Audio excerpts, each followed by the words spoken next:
विकसित भारत उपलक्षे आम नवम श्रेणी छात्री मैंने गोटे प्रकल्प तैयार करूँ से प्रकल्प नाम हूँ स्मार्ट एग्रीकल्चर।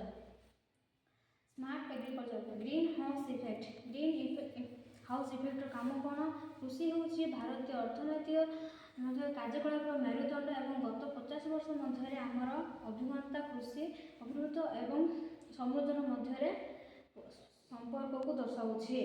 उद्भिद वृद्धि उभय कला और विज्ञान खाद्य शस्य कि नगद फसल मध्य प्राय 90% उद्भिद खोला पड़िया चाष करा जाए। प्राचीन कालू मनीष प्राकृतिक परिवेश परिस्थिति उद्भिद किपरि ग्रो शिखुची। केतेक तापमात्रा अंचल जो जलवायु परिस्थिति अत्यंत प्रतिकूल और शस्य फसल चाष कर मनीष अत्यधिक शीतर रक्षा कर क्रमागत भारत किसी उच्च मूल्य फसल ग्रोइंग पद्धति प्रस्तुत कर ग्रीन हाउस टेक्नोलोजी कहुए।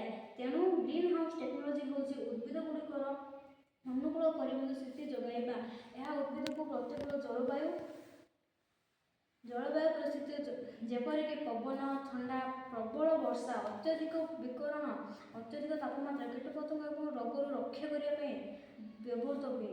उद्भिद गुड़िकर चारि पाखर एक आदर्श माइक्रो जलवायु सृष्टि करने अत्यंत गुरुत्वपूर्ण। एक ग्रीन हाउस ग्लास हाउस निर्माण कर यह संभव जो परिवेश अवस्था एपरी।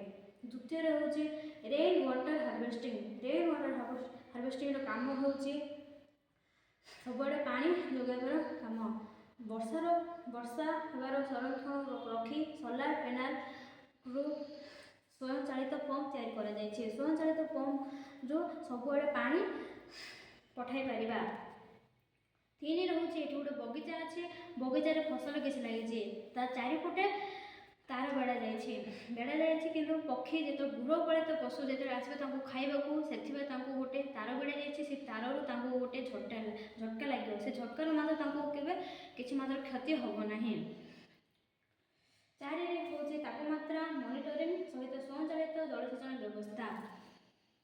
माटीर तापमात्रा वृद्धि हेले ऑटोमेटिक मोटर स्विच ऑफ कि ऑन हो पार।